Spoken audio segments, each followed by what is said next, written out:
Everybody praise the Lord in the name of Lord Jesus Christ of Nazareth. So ఈరోజు by the inspiration of Holy Spirit ఈరోజు యేసు ప్రభు నా హృదయంలో పెట్టిన వాక్యం ఏంటంటే, if there is no Jesus there is no Christianity. Yesu ప్రభు లేకపోతే క్రిస్టియానిటీ అనేది లేదు.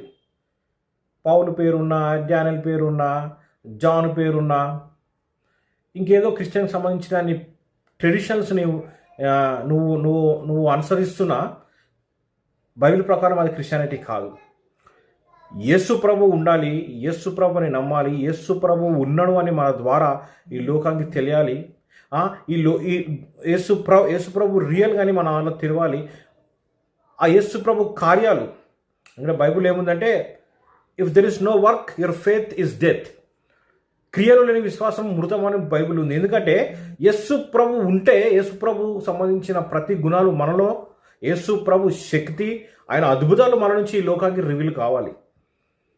సో యేసు ప్రభువు లేనిది నా ప్రకారము, బైబిల్ ప్రకారము దెర్ ఇస్ నో క్రిస్టియానిటీ.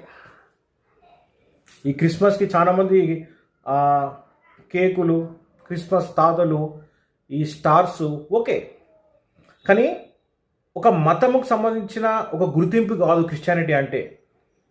యేసు ప్రభువు నమ్ముతున్నా అని ఒక సూచన క్రిస్టియానిటీ.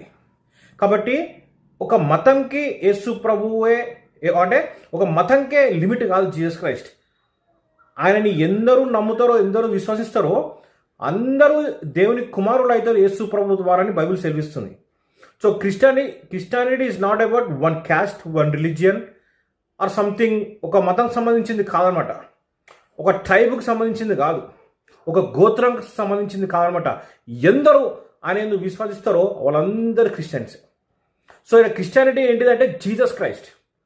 ఆయన ఉన్నాడు అని మన ద్వారా తెలియడము, ఆయన అద్భుతాలు మన ద్వారా రివీల్ కావడము, ఆపద కాలము ఆయనకు మనం మొరపెడితే ఆయన మనకు రివీల్ కావడం, ఆయన మనకు జవాబు ఇవ్వడము, ఒక మనిషి రూపంలో ఆయన మనకు ఉండడం అని చూపించడము, ఇది Christianity. So there is no Jesus, there is no Christianity. God bless you.